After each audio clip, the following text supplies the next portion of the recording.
compartirla con quienes no estén. ¿Alguien quiere dirigirnos en oración ahí? Yo, Gracias. inclinemos nuestro rostro y vamos a orar. En el nombre del Padre, del Hijo y del Espíritu Santo. Señor, te agradecemos en esta hora de la tarde, porque una vez más nos has dado vida, nos has permitido estar aquí con nuestros hermanos, Señor. En esta hora te pedimos que con tu Espíritu Santo tú nos ilumines, nos des esa sabiduría, ese discernimiento, esa inteligencia, Señor, para poder comprender, entender tu palabra y las clases en esta hora de la tarde. Te pedimos, Señor, que tú nos ayudes a poder recepcionar, poder guardar en nuestra mente y en nuestro corazón todo lo aprendido en esta hora de la tarde. Y te pido, Señor, que tú nos guíes a poder aplicar tu palabra, a poder, Señor, expresar mejor tu palabra en esta hora de la tarde. En el nombre de tu Hijo Jesús, te pedimos, Señor, que tú nos guíes y nos ilumines y que todas las cosas que hagamos, Señor, sean para enaltecer tu nombre en esta hora de la tarde. En el nombre de tu Hijo Jesús. Amén. Amén. Muchas gracias. Gracias ahí por dirigirnos en la oración. Entonces, bueno, vamos a ir a la clase de hoy y vamos a ver algunos asuntos, importantes, ¿verdad? Que nos van a seguir ayudando en la formulación de una predicación expositiva. Esto ya lo vimos, ¿verdad? Recuerden las características de una predicación expositiva. Uno es que tiene una idea central, ¿verdad? O sea, que es la condensación del mensaje bíblico en una idea central que se puede eh, redactar en una oración. En 2 líneas máximo se puede redactar esta idea central de qué está hablando el pasaje. Número 2, obviamente la palabra expositiva viene de esa idea de explicar el texto. Entonces es la segunda característica, la explicación del texto. Si no hay explicación del texto bíblico, no hay sermón. Podrá ser una charla, podrá ser una plática, pero una predicación no lo es. Número 3, también una predicación expositiva tiene estructura lógica, ¿verdad? Tiene un orden coherente, tiene una idea clara.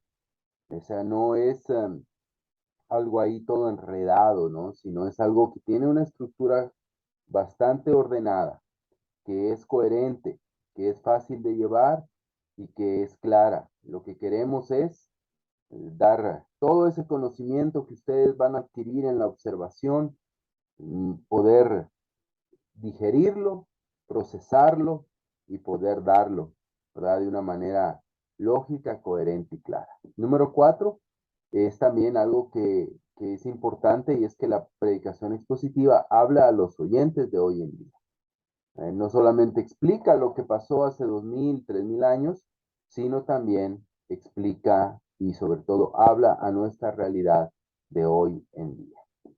También vimos que hay 4 pasos para la formulación de sermones expositivos. La primera parte, la familiarización, que hoy la vamos a terminar. Hoy vamos a terminar la familiarización. Número 2, la interpretación. Número 3, la formulación. Número 4, la comunicación. ¿Ok? Entonces son 4 pasos que se deben de llevar para la formulación de sermones expositivos. Entonces, hoy vamos a seguir en esta parte de la familiarización, ¿verdad? Hoy seguimos acá viendo esta parte de la familiarización, que la vemos también con lo que es lo que conocemos también como la observación, ¿verdad? En la familiarización estamos observando el texto y estamos viendo el texto y estamos aprendiendo. Entonces, ustedes ya leyeron la carta a los filipenses, tal vez ya la leyeron varias veces, ya hicieron sus observaciones por cada uno de los capítulos, hicieron varias observaciones.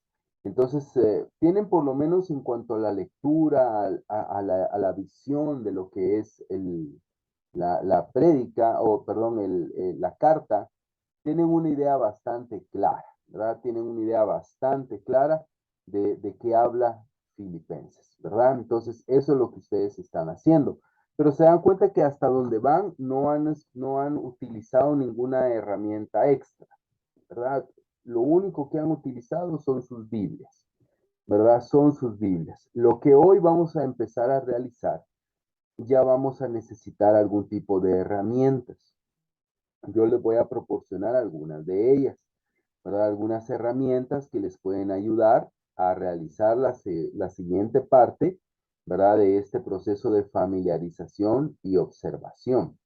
Entonces, lo primero que es importante identificar es el contexto, ¿verdad? El contexto. ¿De qué se imaginan o cómo podrían explicar, si alguien tiene alguna idea de qué es el contexto?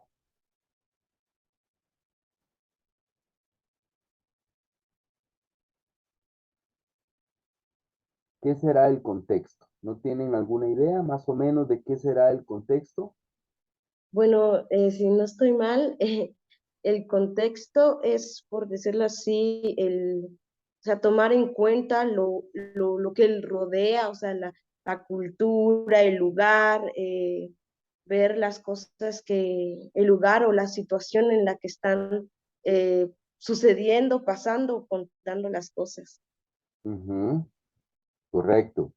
Sí, el contexto es bastante de lo que dijo Lisbeth, es qué sucede alrededor o de qué se está hablando. ¿Han escuchado ustedes algunas veces que alguien dice, no, es que esas palabras las sacaron de contexto, ¿verdad? Entonces, vamos a poner un ejemplo, ¿verdad? Estoy en la casa y yo digo, estoy enojado con mi mamá, ¿verdad? Es que mi mamá me hizo tal cosa y yo estoy enojado con mi mamá, ¿verdad? No quiero hablar con ella. Y alguien entra y escucha esas palabras. Y luego se va con mi mamá y se fíjese que oía a Paulo, que dijo que ella nunca quiere hablar con usted, que está enojado con usted y no quiere saber nada de usted, que ya no le va a hablar. Entonces mi mamá dice, mijo, ¿por qué es eso? Si usted ya no me quiere hablar, que usted está enojado conmigo, que ya nunca me va a hablar. Entonces yo le digo, mamá, no es algo general. Lo que pasó es que usted me dijo X o Y cosa, por eso a mí me enojó y yo de este tema yo ya no quiero hablar con usted. Pero en general no es que no quiera hablarle. ¿Por qué digo esto? Porque es muy importante, nosotros a veces podemos sacar las escrituras y uno de los errores más comunes de los predicadores es sacar las escrituras de contexto, ¿verdad? De contexto. De eso no está hablando la carta, un ejemplo, ¿verdad? Pero como lo dice en una línea, como lo dice en una frase, entonces lo dicen así, pero está fuera de contexto. Pablo no está hablando eso, o Jesús no está diciendo eso, o sí lo está diciendo, pero tiene una explicación de por qué lo dijo de esa manera. ¿Verdad? Un ejemplo, los fariseos sacaban una escritura de contexto, ¿no? ¿Verdad? O muchas escrituras de contexto, y Jesús los desafiaba y les decía, ¿ustedes por qué dicen esto? Ustedes siguen tradiciones de hombres, ustedes no están siguiendo la palabra de Dios. ¿Verdad? Entonces Jesús nos enseña que debemos de ver la validez del contexto. Entonces vamos a ver qué es el contexto. Hay dos tipos de contexto. El contexto general, ¿sí? Que es la descripción del contexto general, se debe de determinar qué dio lugar al pasaje, qué estaba pasando, cuál es el escenario en el que ocurre el pasaje, ¿verdad? Yo quiero que ahorita ya empecemos a pensar en función del texto que hemos elegido para predicar, ¿verdad? Entonces, eso es muy importante. Entonces, el contexto general normalmente va a ser, si es una carta, toda la carta. Si es un, una escritura, un ejemplo de un evangelio, pues sí, puede ser todo el evangelio, por lo menos el propósito del evangelio, porque fue escrito. Si es un libro como Isaías, tal vez la sección en la que se encuentra. O sea, son las partes, digamos que, vamos a ver acá. El contexto lo tenemos que ir ampliando de lo individual a lo general, ¿verdad? Entonces, Aquí está su pasaje, ¿no? Vamos a poner aquí el pasaje. ¿Ok? Entonces ustedes tienen ahí su pasaje. Filipenses 3, 8 al 11, por ejemplo. El primer contexto general, no estamos hablando de específico ahorita, es toda la carta, ¿sí? Ese puede ser un contexto general, ¿verdad? Aquí, toda la carta, ¿verdad? Lo que ustedes ya han leído. Pero si es un ejemplo Pablo, puede ser también otro contexto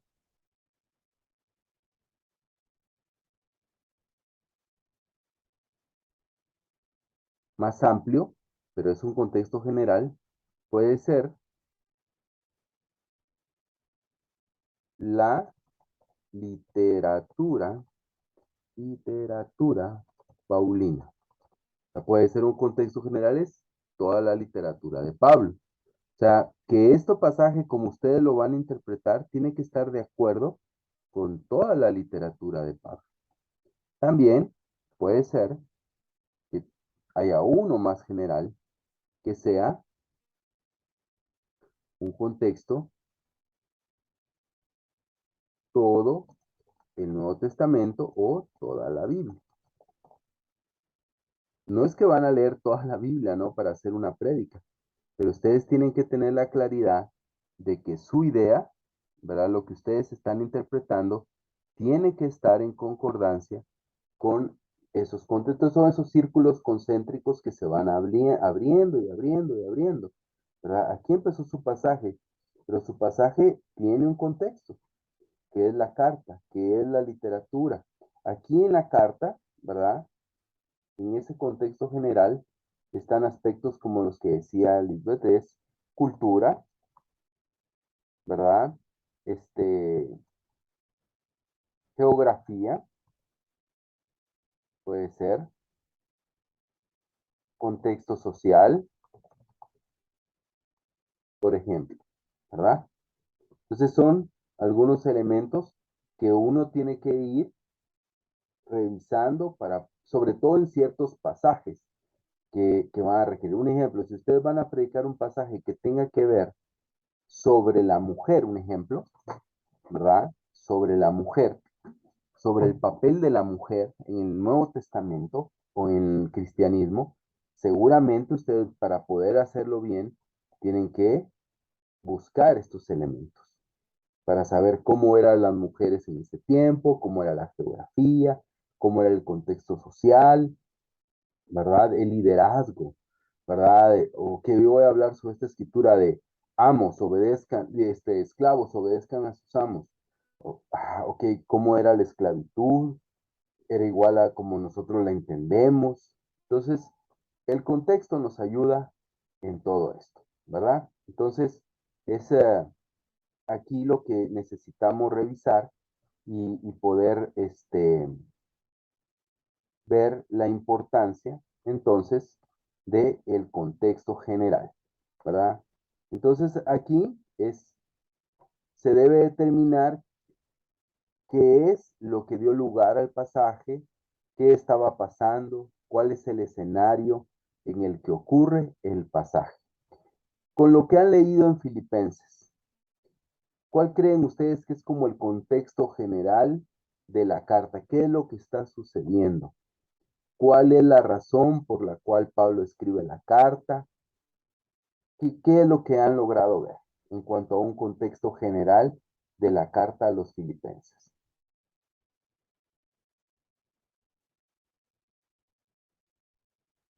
Sería tal vez animar a los hermanos por toda la persecución que los cristianos recibían. Más o menos, pero no tan acertado. Ajá. Pablo está escribiendo la carta por Uno una del razón. contexto general sería que la unidad, bueno, Ujú, podría ser, pero hay algo que es como el propósito. ¿Por qué Pablo escribe la carta? O sea, Pablo escribe la carta por una razón, ¿verdad?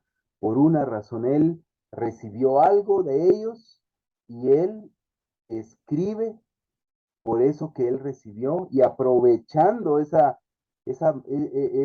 de acuso de recibido, él exhorta, anima, agradece, lo que quieran, pero hay un evento que da lugar a la carta, ¿verdad? Que da lugar a la carta. Entonces, bueno, lo vamos a dejar ahí porque ustedes lo van a descubrir, ¿verdad? En la semana, ¿ok? El siguiente paso es determinar el contexto inmediato, es decir, el trasfondo detrás del texto, ¿verdad? Pasando de lo general a lo específico, ¿verdad? En el contexto específico se considera la sección en la cual está el pasaje, los versículos que están antes y los versículos que están después, ¿verdad? Entonces ya aquí, en este contexto específico, ustedes ya revisan de una mejor manera, digamos, el hermano que va a predicar Filipenses 3 del 8 al 11, su contexto inmediato, pues obviamente son los versículos del 1 al 7. Y si hay versículos después del 11, los versículos después del 11, del 12 en adelante o por lo menos el inicio del capítulo 4. Entonces es importante porque hay personas que, les voy a dar un ejemplo, vienen y, yo quiero hablar de amor y agarran una escritura, buscan en Google amor y encuentran tal cosa, amor. Y miren, yo les quiero hablar del amor a Dios y leen la escritura, pero la escritura está fuera de contexto porque más adelante dice otra cosa que nada que ver, ¿verdad? Por no estudiar esos contextos, de qué está hablando, de qué está diciendo, ¿verdad? Ocurre mucho eso, ¿verdad? Ocurre mucho. Hay pasajes muy utilizados que pueden estar tan fuera de contexto. Les voy a dar un ejemplo de un pasaje utilizado fuera de contexto. ¿Han escuchado ustedes cuando el líder del ministerio de alabanza empezó a cantar y ve que solo hay dos, tres hermanos? O el grupo pequeño en la reunión de jóvenes y dice, hermanos, no importa, con que dos o tres estemos reunidos es suficiente, porque donde dos o tres se reúnen, ahí está Jesús en medio de ellos. ¿Quién ha escuchado eso? Yo lo he escuchado muchas veces, ¿verdad? Yo también. ¿Verdad? O sea que como han llegado poquitos para animar a los hermanos, para poder animar a los hermanos, digamos, mira, aunque dos o tres se reúnan, aquí está de Jesús, hermano. Aquí está Jesús en medio de nosotros. No te desanimes, no te vayas, ¿verdad? Entonces, y es lo que decimos, pero es una escritura sacada de contexto. Porque, ¿qué? Si solo estoy yo, no está Jesús. Sí está Jesús, ¿verdad? ¿De qué trata la escritura? Ok, vamos a ver lo que dice la escritura, ¿verdad? Mateo 18, versículo 15. Si un creyente peca contra ti, háblale, dice, ¿verdad? En privado y hazle ver su falta. Si te escucha y confiesas el pecado, has recuperado a esa persona. Pero si no te hace caso, toma uno o dos más contigo y vuelve a hablarle para que los dos o tres testigos puedan confirmar todo lo que digas. Si aún así la persona se niega a escuchar, lleva el caso ante la iglesia. Luego, si la persona no acepta la decisión de la iglesia, trata a esa persona como un pagano o como un corrupto cobrador de impuestos. Les digo la verdad, todo lo que prohíban en la tierra será prohibido en el cielo y todo lo que permitan en la tierra será permitido en el cielo. También les digo lo siguiente, si dos de ustedes se ponen de acuerdo aquí en la tierra con respecto a cualquier cosa que pidan a mi Padre que está en el cielo, lo hará. Pues donde se reúnen dos o tres en mi nombre, yo estoy ahí entre ellos. ¿Ok? ¿Cuál es el contexto? El contexto de la escritura es la solución de problemas. Entonces, ¿qué dice la escritura? Si Tomás y yo tenemos un problema y no lo podemos resolver, entonces le pedimos favor a Carlos que nos acompañe. Y Carlos viene con nosotros y se sienta con Tomás y conmigo y nos ayuda a resolver nuestro conflicto. Ahí está Jesús en medio de nosotros, solucionando los conflictos, ¿verdad? De eso trata la escritura, no de animar a los hermanos porque llegamos muy poquitos, ¿verdad? Entonces, ese es un ejemplo nada más clásico de lo que ocurre cuando sacamos una escritura de contexto. ¿Alguien tiene una duda sobre el contexto?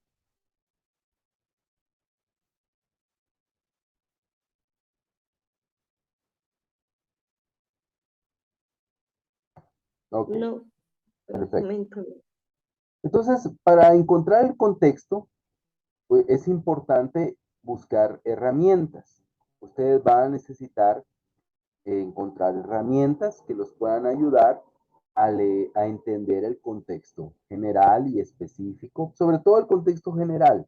El específico, pues ustedes ya saben cómo encontrarlo leyendo los versículos que están antes y los versículos que están después y observándolos correctamente. Pero para poder entender el contexto general necesitamos de algún tipo de herramientas.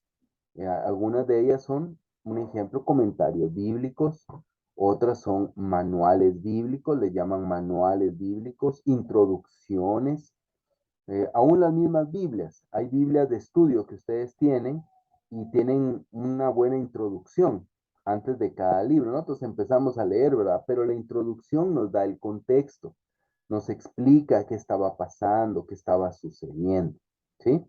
Entonces ustedes van a tener que identificar cuál es el contexto de lo que está pasando con Pablo y con los filipenses, ¿verdad? ¿Cuál es ese contexto general? ¿Verdad? ¿Cuál es el contexto general? El contexto específico pues se observa de una mejor manera.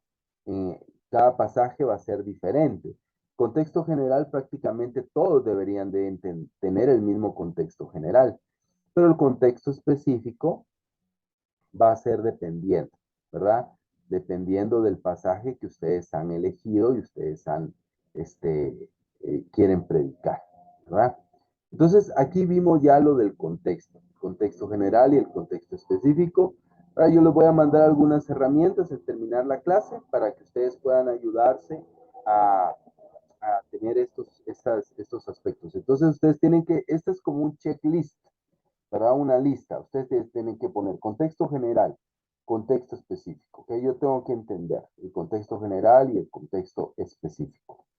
Siguiente, los aspectos gramaticales. Después de ver, también, perdón, en el contexto general, ustedes van a ver cosas como históricas, ¿verdad?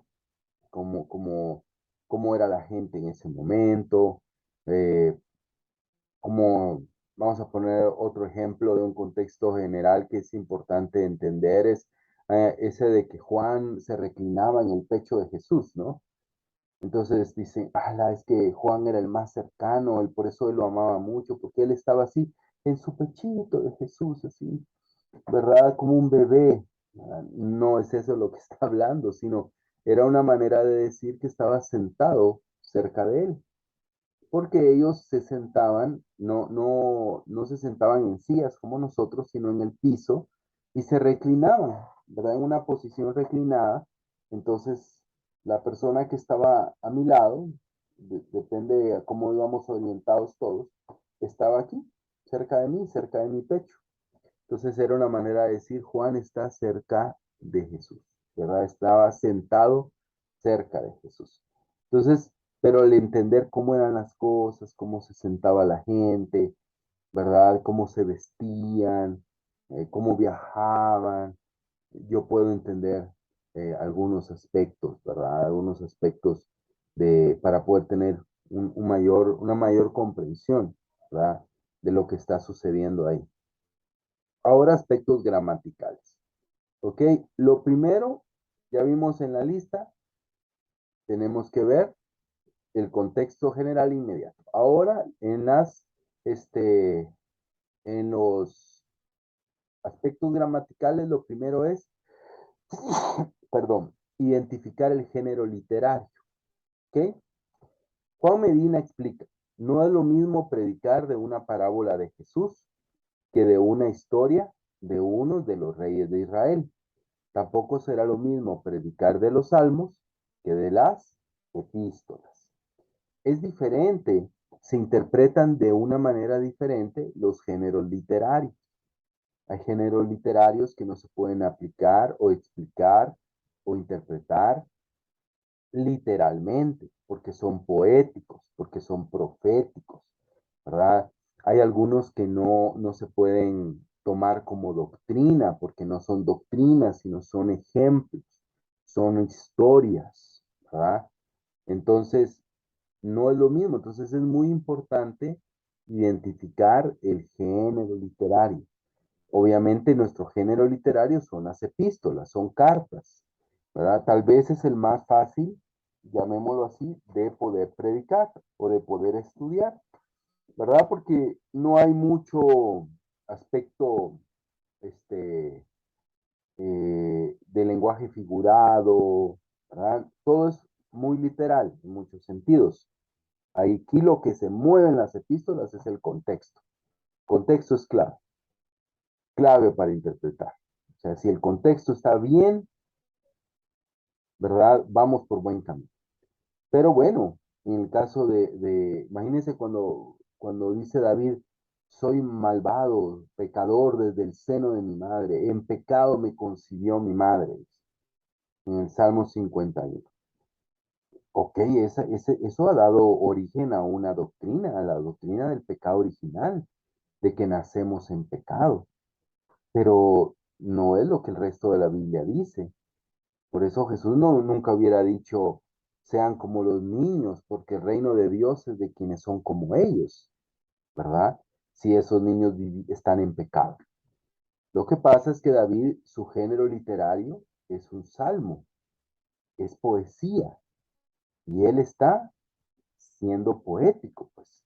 Él está tratando de utilizar palabras poéticas para poder expresar cómo él se sentía de pecador, de malvado. ¿Ok? Es diferente.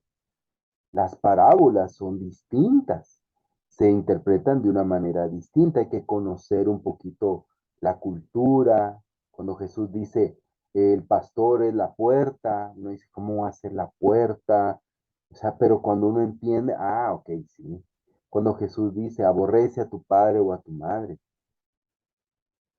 o sea, yo tengo que odiar a mi mamá, a mi papá, no, pero él está usando un hipérbole. Entonces, entender el lenguaje, ¿verdad? El género literario me va a ayudar para poder entender mejor mi pasaje, para poder entender mejor de lo que se trata y de lo que está hablando. Entonces, no se interpretan de la misma manera un libro de Apocalipsis que el libro de Primera de Juan, ¿no? Aunque hayan sido escritos por la misma persona. No se interpreta lo mismo la carta de Daniel que Primera de Samuel, ¿verdad?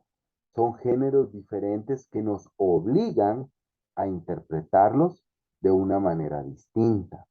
No se interpreta igual Job, ¿verdad? Que el libro de Proverbios, por darles ejemplos. Entonces, ustedes van a ir creciendo y van a ir aprendiendo, investigando y tomando cursos más adelante de interpretación de cómo poder interpretar correctamente cada una de los géneros literarios. Pero en lo que vamos, ustedes tienen que identificar cuál es mi género literario. Es epistolar o epístola. Ese es el género literario. Como les digo, es un género bastante amigable para nosotros. Logramos entender mucho a través de ese género porque pues no está hablando en lenguaje figurado. Normalmente lo que está diciendo es correcto y hay algunos aspectos o algunos pasajes que se van a tener que interpretar de una mejor manera, pero en general es el más amigable, ¿verdad? ¿Alguien tiene alguna duda sobre esto de identificar el género literario?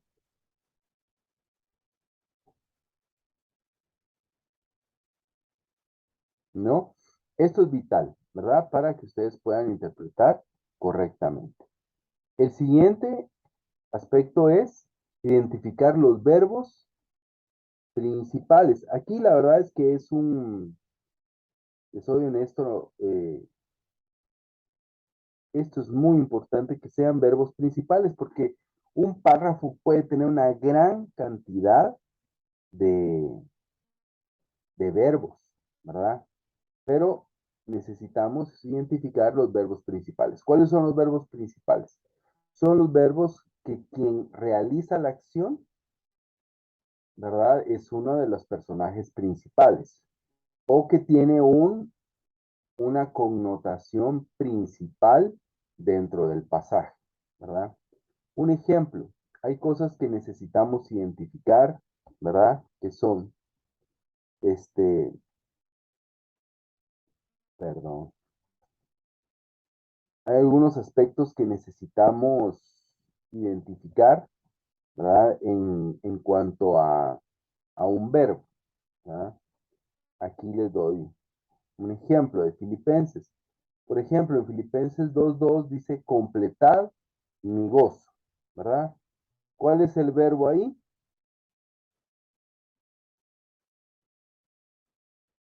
¿Cuál es? Completar.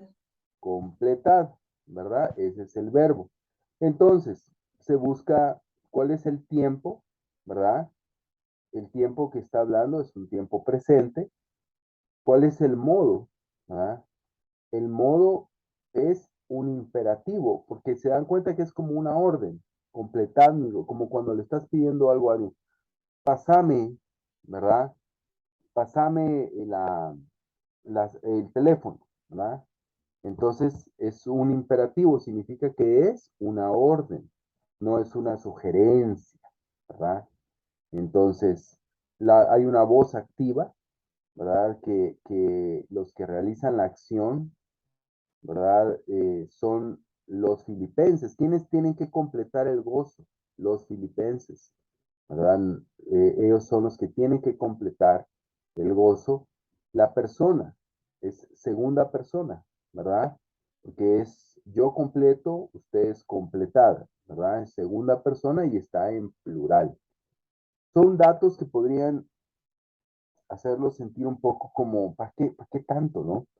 Pero son importantes. Cuando ustedes ya hagan su clase, ustedes van a entender, esto le van a, si alguien escogiera Filipenses 2:2, va a entender que este es un verbo principal, porque luego dice cómo van a completar el gozo. Si van a la escritura, dice viviendo en un mismo espíritu, viviendo en no sé qué, ¿verdad? Teniendo unidad, ¿verdad? Viviendo de la manera de Cristo Jesús. Es la manera en la que vamos a completar el gozo, no solo de Pablo, sino de Dios. Entonces, hay que regresar un poquito ahí a la gramática, ¿verdad? Hay herramientas donde también podemos hacerlo, este, o encontrar, pero esto nos ayuda, nos puede ayudar mucho, ¿verdad? Para poder entender el pasaje. Entonces, esto hay que hacerlo en los verbos que ustedes de su pasaje consideran que son verbos principales, ¿verdad? Que son verbos importantes, porque al final del verbo es la parte de la gramática más importante, ¿verdad? La parte más importante de la oración. Entonces hay que dedicarle un tiempo a esos verbos. También los verbos se pueden convertir en palabras claves. Pero antes de pasar a esto, ¿alguien tiene alguna duda sobre los verbos?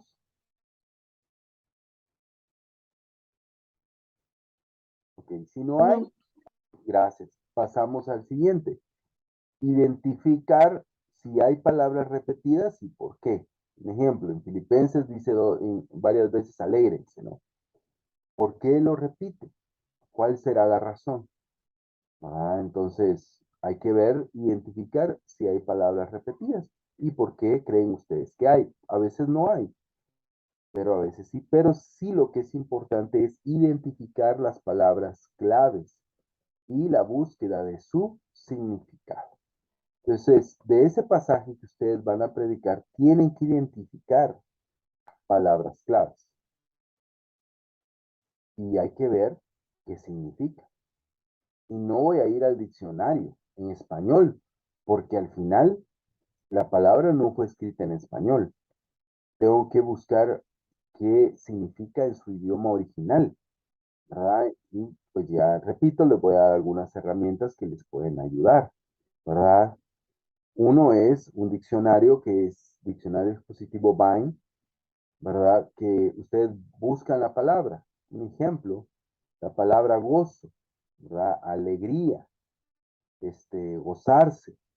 La palabra es Cairo, ¿verdad? Y significa regocijarse, estar alegre. Se traduce con el verbo gozarse con la mayor frecuencia. En cuanto a este verbo, las siguientes son las razones y ocasiones para gozarse o regocijarse por parte de los creyentes. Una es en el Señor, Filipenses 3:1, Filipenses 4:4. Entonces yo identifico mi palabra. Palabra es alégrense, gócense, regocíjense, como lo diga mi versión. Y ya voy a una herramienta como este diccionario y veo qué significa. Aquí hay algo importante, es que es regocijarse, pero aquí hay algo más importante todavía, es estar alegre, estar alegre, o sea, es un estado constante, no es la alegría del rato, ¿verdad? No es una emoción pasajera, es una constante de alegría. Entonces el diccionario o los diccionarios, las herramientas, nos pueden ayudar a entender. Entonces yo tengo que hablar a los hermanos cuando yo les hable de esto, decir, hermanos, la Biblia nos dice, alégrense. Repito, alégrense. ¿Qué significa estar alegre? No solamente un estado de risas, de diversión, sino es algo interno, es estar, es permanecer alegres, aún en la prueba, aún en las circunstancias, porque nuestra alegría está, ¿en dónde dice la Escritura? En el Señor. No depende de si tengo dinero, no depende de si tengo novia o novio, no depende si gané las clases o no. Bueno, eso sí nos da alegría, ¿no? ¿Verdad? Todas esas cosas, pero no depende de eso. Depende de que estoy con el Señor. Y si estoy con el Señor de verdad, yo puedo estar alegre, puedo ser feliz, puedo experimentar la verdadera alegría. ¿Cuántas personas buscan la alegría en cosas equivocadas? Tal vez tú lo has hecho, hermano, que estás aquí. Tal vez has buscado la alegría en el placer, tal vez has buscado la alegría en la diversión, tal vez has buscado la alegría en el dinero y tu alegría ha sido bastante pasajera. Pero la verdadera alegría se encuentra en el Señor porque Él es un regocijo y es un estar alegre. ¿Dónde encontré toda esa información o ese entendimiento? Es en un diccionario, una herramienta que me ayude a entender mejor lo que la palabra significa. Si yo solo digo lo que dice la Biblia dice, alégrense. Entonces, bueno, la alegría puede ser muy pasajera, ¿verdad? Puede ser muy, muy pasajera. Y aquí no es esa alegría la que está hablando de cuando estamos en el grupo, nos estamos riendo, estamos comiendo, nos estamos pasando bien. No, no es esa alegría, sino es algo del corazón, ¿verdad? Es un estado. ¿Verdad? Entonces, estas herramientas me ayudan a que cuando los hermanos, digamos, que los hermanos de Filipo escucharon, alégrense, ellos entendieron eso. Ellos no dijeron, muchachos, a Pablo dijo que alegrémonos, vámonos a echarnos unas cervezas, o vámonos a jugar algo, o divirtámonos. No, ellos entendieron, es algo profundo, es un estado, es mantener verdaderamente regocijo y gozo en el interior del corazón. Así lo entendieron ellos. Y así debemos de predicarlo para que la gente lo pueda entender, para que la gente que hablemos lo pueda comprender. ¿Ah? No sé qué piensan, ¿alguien tiene alguna duda? ¿Qué piensan de esto? ¿Cómo lo ven? ¿Hasta dónde vamos? Compartan, me siento muy callado hoy.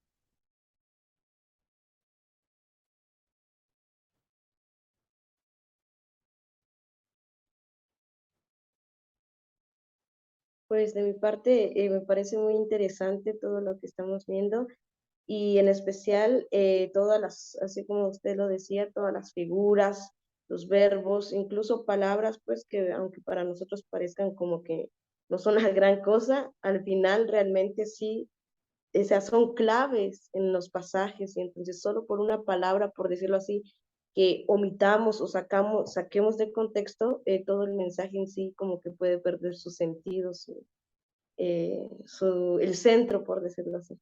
Ujú. Correcto, gracias. ¿Alguien más? ¿Y Tomás? Una pregunta, hermano Pablo, Ujú, ¿cómo qué diccionarios nos recomendarías? ujú, Porque a veces yo miro pues que a veces algunos diccionarios como que no contienen, pues, es por decirlo como un significado correcto, simplemente un significado secundario, como que no contiene un significado principal. Entonces, mm, ¿cómo podríamos nosotros conocer el verdadero significado de una palabra en caso de, digamos que caso de la palabra del Señor, ¿va? Un ujú. griego o algo así? Entonces, ¿cómo podríamos nosotros poder entender y encontrar como que el verdadero significado de la palabra? Ok, buena pregunta.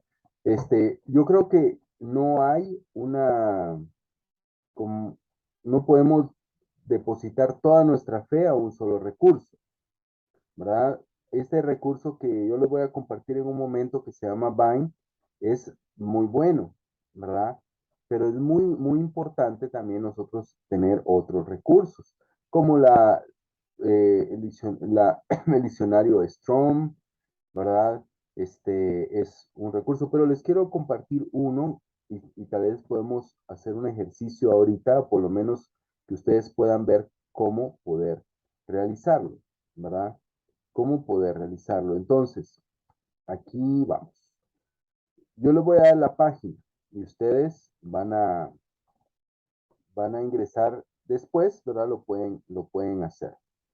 Entonces, pero les voy a enseñar más o menos cómo hacerlo. Ok. Esta herramienta es muy básica, pero es muy buena, ¿verdad? Tal vez la han visto antes, ¿verdad? Y este se llama Biblia paralela, ¿ok? Biblia paralela. Entonces, vamos a hacer el mismo ejemplo de ahorita de Filipenses, pero vean la pantalla para que ustedes de ahí lo puedan practicar, ¿verdad? Yo les voy a mandar el link. Vamos aquí arriba, donde dice Génesis, nos vamos a Filipenses, ¿ok? Filipenses, ¿ok? Luego nos vamos al capítulo 4, ¿ok? Ahí me va a tirar arriba Filipenses 4:1, pero queremos 4:4, entonces vamos al 4:4, ¿ok? Entonces, aquí tenemos algunas herramientas que ustedes pueden ver. Aquí hay una manera de ver este pasaje en paralelo. Lo pueden ver en todas estas versiones. Biblia de las Américas, regocijados. Nueva Biblia Latinoamericana, regocíjense. Reina Valera Gómez, regocijados. Reina Valera 1909, gozados. La 2000. Y aquí pueden ver estas, ¿verdad? Estas son paralelas, ¿verdad? Referencia.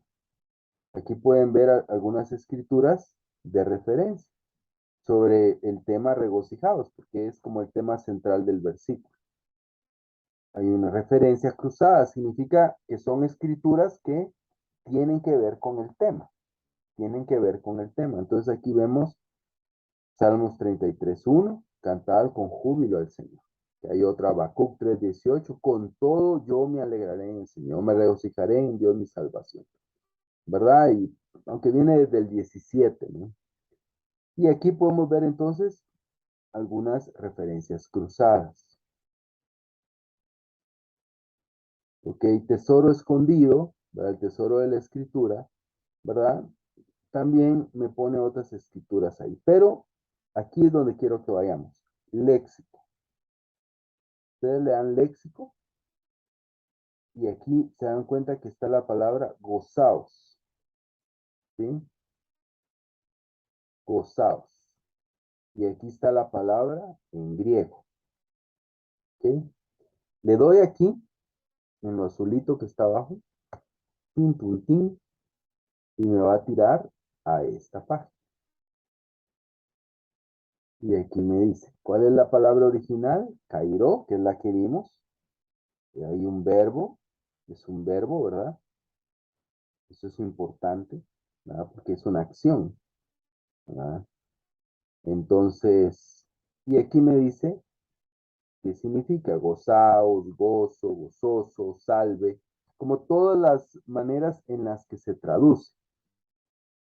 Y aquí dice, y aquí vemos, este es un recurso, Discovery Bible, y aquí nos da una pequeña definición, que tiene la disposición favorable, inclinado hacia y cognado de, propiamente deleitarse en la gracia de Dios, literalmente experimentar la gracia de Dios, estar consciente, alegre de su gracia. Aquí me da más, aquí está en inglés, pero ustedes saben que todo se puede traducir, entonces lo pueden traducir ahí esto no me lo está tirando automático, pero se puede traducir en español. Aquí, digamos que aquí vimos una fuente, Discovery Bible. Aquí está otra fuente, Thayer, que este es un muy buen diccionario, Thayer Greek, léxico Thayer del griego. Y aquí también me dice, ¿verdad? Todas me define. Entonces, aquí tienen ustedes suficiente información y que aparecen todas las variantes en griego, ¿verdad? Pero con esto ustedes ya pueden entender, ver muchas cosas, ¿verdad? Si ustedes regresan y vamos a ver, en la misma escritura, aquí aparece dos veces, me va a tirar lo mismo porque es la misma palabra, ¿verdad? Vamos a ver, Filipenses, ahora, 2,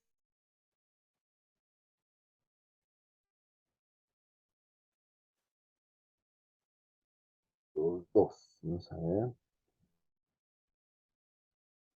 La que yo le dije completar, aquí la traduce como cumplir, ¿verdad? Es esta palabra. Le damos y aquí me aparece el verbo, ¿verdad? Plerón. Cumpliese, cumplido, llenos, hacer, completar, por eso lo traduce la Reina Valera como completar. Y luego puedo encontrar propiamente, llenar totalmente, según la capacidad individual, ¿verdad? Y esto, pues que está en inglés, ¿verdad? También aparecen todas las otras escrituras donde aparecen estas, que eso a veces nos ayuda a entender un poquito mejor. ¿Se dan cuenta? Esta palabra tiene bastante contenido. Bastante contenido. A ver, si aquí lo tradujo, aquí está. Ya lo pude traducir. Entonces aquí, Thayer me dice que es llenar, llenar, llenar. Equivalente a llenar al máximo. Dice. Hacer que abunde, proveer o suplir generosamente. ¿Verdad? Entonces aquí me da toda la definición de la palabra. Entonces, esta herramienta, ¿verdad? A ustedes les va a ayudar muchísimo, ¿verdad? A poder ver cada palabra, a poder entender, a poder, ver en dónde se está usando, en qué otras escrituras se utiliza. Es una gran herramienta, ¿verdad? Una gran herramienta que junto con el diccionario, que les voy a compartir, ustedes van a poder, encontrar. También tiene otras cosas, vamos a ver.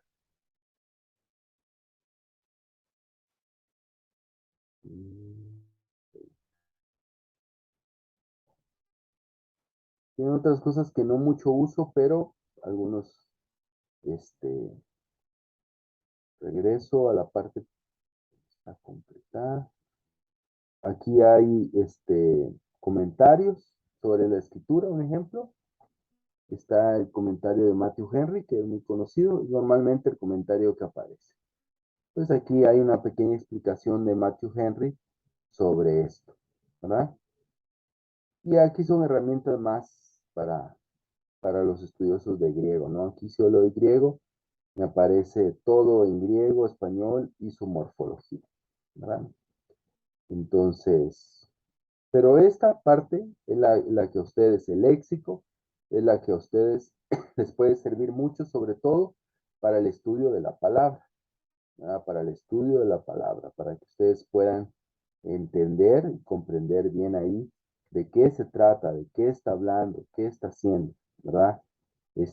Ahí les puede ayudar muchísimo, ¿verdad? Entonces, eso, Tomás, y también pues el diccionario y algunas otras cositas que ustedes van a ir descubriendo, también van a ir descubriendo más herramientas que los van a ir ayudando, ¿verdad? Y a crecer, a profundizar y ahora pues gracias al internet tenemos muchas fuentes, ¿verdad? Y eso es una gran bendición, la verdad. Ok, Gracias, hermano Pablo. de nada, de nada. Ok, hay que identificarse el lenguaje figurado, esa es la siguiente, porque como saben, el lenguaje figurado no se interpreta literalmente. Aquí en Filipenses hay algunos. En Filipenses 2:17 dice, y aunque sea derramado en libación sobre el sacrificio y servicio de vuestra fe, me gozo y regocijo con todos vosotros. Aquí el lenguaje figurado es este, libación sobre el sacrificio. Libación es líquido, derramado, ¿verdad? Sobre el sacrificio, ¿verdad? Entonces, obviamente Pablo no es un líquido derramado, y aunque la libación puede significar también la sangre, ¿verdad? Y pensar que Pablo va a ser sacrificado y es su sangre la que va a ser derramada sobre el sacrificio, pues Pablo no va a ser sacrificado en un altar, no va a ser sacrificado en un templo. Entonces, es una manera figurada de Pablo decir, aunque muera, ¿verdad? Aunque muera. Esto es para mí un sacrificio, aunque entregue mi sangre, mi vida. Entonces, hay que identificar si hay lenguaje figurado, ¿verdad? Y tratar de entender cuál es el uso del lenguaje figurado que en este caso Pablo les da. Jesús usa mucho el lenguaje figurado. Jesús dice, yo soy la puerta. ¿Él es una puerta? No. Yo soy el camino. ¿Él es un camino? No. ¿Verdad? Literal, no, pues, ¿verdad? Así es. Él dice, ustedes son las ovejas. ¿Somos ovejas? ¿Somos animales? No, ¿verdad? Son lenguajes figurados, pero que tiene, el lenguaje figurado es una figura, ¿verdad? Que esa figura trata de dar la explicación de otra cosa, ¿verdad? De qué representa esa figura para poder entender la otra, la real, digámoslo así, ¿verdad? La que no es figurada. Entonces, hay que identificar porque puede ser que exista y que necesitamos ver si es lenguaje figurado o no. Puede ser que su pasaje no haya. Por eso dice aquí, identifique el lenguaje figurado si hay. A veces no hay, ¿verdad? Y bueno, y finalmente observe las relaciones lógicas en el texto. Aquí hay un ejemplo. Filipenses 3, del 12 al 16, dice, no que lo haya alcanzado ya, ni que ya sea perfecto, sino que prosigo por ver si logro hacer aquello para lo cual fui llamado, ha sido por Cristo Jesús. Hermanos, yo mismo no pretendo haberlo ya alcanzado, pero una cosa hago, olvidando ciertamente lo que queda atrás y extendiéndome a lo que está adelante. Prosigo a la meta, al premio del supremo llamamiento de Dios en Cristo Jesús. Así que todos los que somos perfectos, esto mismo sintamos. Y si otra cosa sentís, esto también os lo revelará Dios. Pero en aquello a que hemos llegado, sigamos una misma regla, sintamos una misma cosa. Y aquí vemos un pasaje que puede ser perfectamente un pasaje para predicar, un pasaje que respeta una idea central, ¿verdad? Que respeta lo que puede ser una predicación expositiva. Entonces, observar las relaciones lógicas del texto es ¿cómo divido este pasaje? ¿Cómo le voy a hacer para dividir este pasaje? ¿Cómo lo voy a lograr dividir para poder yo predicarlo? No de un solo, sino tal vez en 3, 4 o 2 puntos que me puedan ayudar. Entonces yo tengo que buscar este, algunas ideas, señales. Una idea puede ser dónde termina una oración. Ese puede ser una idea, ¿verdad?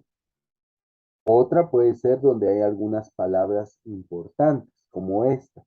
Así que, ¿verdad? Entonces aquí vemos, ¿verdad? Aquí vemos 3 divisiones lógicas que tiene el texto. Versículo 12 dice, no que haya alcanzado ya, ni que ya sea perfecto, sino prosigo por ver si logro hacer aquello para lo cual fui también asido por Cristo Jesús. Versículo 12, esa es una parte. Luego viene aquí, hermanos, yo mismo no pretendo haberlo ya alcanzado, pero hago una cosa hago, olvidando ciertamente lo que queda atrás y extendiéndome a lo que está delante, prosigo a la meta, al premio del supremo llamamiento de Dios en Cristo Jesús. Así que todos los que somos perfectos, esto mismo sintamos. Y si otra cosa sentís, esto también os lo revelará el Señor. Está ya la otra parte. Así que, ¿verdad? Que termina versículo 14 y versículo 16. Identificar esas divisiones es muy importante para que ustedes, un ejemplo, yo en la próxima clase, este mismo pasaje va a servir para formular ya un bosquejo, pero vamos a poner aquí, ¿verdad? Esta sería la primera parte de mi prédica, ¿verdad? Entonces, prosigo a la meta, un ejemplo, ¿no? ¿Verdad? Aquí vemos cómo prosigo a la meta, olvidándome lo que queda atrás y extendiéndome hacia lo que está adelante. Número 15. Y aquí la exhortación a los demás. Pablo dice que él sigue la meta. Número 2, enseña cómo ir a la meta. Y número 3, anima a los demás a que se unan a él, dice. Así que todos los que somos perfectos, esto mismo sintamos, ¿verdad? Juntos vayamos a la meta. Entonces, esto es clave. Aquí ya ustedes ya tienen los 3 puntos de la clase, ¿verdad? De su predicación. Pero es importante. Pero si yo hago mal esta división, ¿verdad? Y yo en lugar de empezar el último punto en el 15, empiezo en el 14, puede ser que no logre realmente dividir correctamente el pasaje. Pero ya los pasajes nos están ayudando, ¿verdad? Si se dan cuenta que hay un punto, esto es una oración completa. Aquí vemos que hay otra oración completa. Aquí empieza y el punto está hasta el versículo, perdón, hasta el versículo 14. Y aquí vemos que hay un cierre en el versículo 15 y versículo 16. Aquí podría pensar, tal vez el 16 podría estar aparte, pero no, porque realmente habla de lo mismo. El versículo 15 y el versículo 16 están dando la misma idea. Pues aquí podemos dividir. Entonces, ese pasaje que ustedes ya escogieron, ¿qué es lo que tienen que hacer? Uno, identificar los verbos. Bueno, primero el contexto, ¿no? Eso ya lo vimos. Después de eso, identificar los verbos, ¿verdad? Alcanzar un ejemplo. Luego, palabras claves. Aquí hay una palabra muy clave, es perfecto. Tengo que entender que es perfecto. Porque aquí dice, no es que ya sea perfecto. Y aquí abajo dice, los que somos perfectos. Pareciera que se está contradiciendo, ¿se dan cuenta? Versículo 12 dice, ni que ya sea perfecto, pero el versículo 15 dice, todos los que somos perfectos. Entonces es como, pero es que en el 12 dices que no eres perfecto y aquí en el 15 dices que ya eres perfecto. Entonces, tengo que investigar esa palabra. ¿Qué significa ser perfecto? ¿Ok? Entonces, yo identifico la palabra. ¿Hay lenguaje figurado? No lo hay, ¿verdad? No encuentro ningún lenguaje figurado. ¿Alguna otra palabra clave que pueda encontrar? Tal vez meta, premio, tal vez podrían ayudarme, llamamiento. Entonces, y luego las divisiones del texto, ¿verdad? Yo vengo. Obviamente tuve que revisar el contexto inmediato de qué hablan los versículos del 1 al 11, cuál es la línea de pensamiento que viene, y luego en estos 5 versículos podemos tener una predicación expositiva, ¿verdad? Una predicación expositiva que me pueda ayudar a poder explicar este tema tan importante de seguir adelante. No es que ya lo hayamos alcanzado, tenemos que seguir adelante, ¿verdad? Entonces, básicamente eso es lo que hoy les quería compartir. ¿Tienen alguna duda? Ok. Entonces hicieron el checklist. Vamos a repetirlo, ¿ok? Vamos a repetir qué es lo que tienen que hacer. 1, contexto general, ¿sí? 2, contexto inmediato, ¿ok? 3, identificar el género literario, ¿verdad? Número 4, identificar los verbos, ¿verdad? Los verbos, y ver qué tipo de verbo es, ¿verdad? Luego, número 5, buscar las palabras claves. ¿Sí, Lisbeth? ¿Iba a decir algo? No, a ver. Luego buscar las palabras claves o palabras repetidas. En este que hoy se dan cuenta que perfecto es una palabra repetida, ¿verdad? Entonces, y que se usa en 2 formas diferentes, pues tengo que investigar un poco de qué se trata, ¿verdad? Imagínense que yo vengo regresando a eso de predicar, uno ahí sin contexto. Y yo solo predico el versículo 2. Dice, no sé, no que haya alcanzado ya, ni que ya sea perfecto. ¿Ya vieron, hermano? Nadie es perfecto. Nadie es perfecto. Y termino de predicar y un hermano se me acerca y me dice, mire, hermano Pablo, ¿por qué no me explica el versículo 15? Porque usted dijo que nadie es perfecto, pero el versículo 15 dice que todos los que ya somos perfectos, dice. Pero usted acaba de decir que no hay perfectos. Me deja quieto, ¿verdad? Ahí me pongo mal, ¿no? ¿Verdad? Porque sería explicar, predico solo este versículo, pero si no leo lo demás, si no estudio lo demás, voy a predicarlo fuera de contexto. Bueno, regresando, entonces nos quedamos en lenguaje figurado, si hay, ¿verdad? Y luego la división de mi pasaje, ¿verdad? ¿Cómo lo voy a dividir? ¿Verdad? ¿Cómo voy a dividir mi pasaje? ¿Ok? Cualquier duda me escriben, ¿verdad? Pero esto es lo que tienen que hacer con el pasaje que ya eligieron, ¿ok?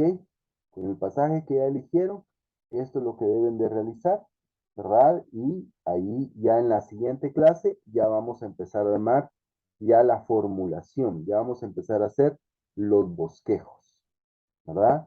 Ya en la siguiente, si nos alcanza en la siguiente clase, si no en 2 más, hacemos ya los bosquejos que ya les van a servir a ustedes para poder predicar, ¿ok? Entonces, gracias por conectarse.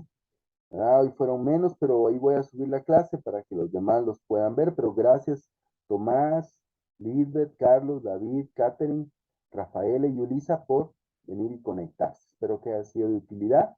Y yo ahorita les mando los recursos para que empiecen ya a trabajar. ¿Ok?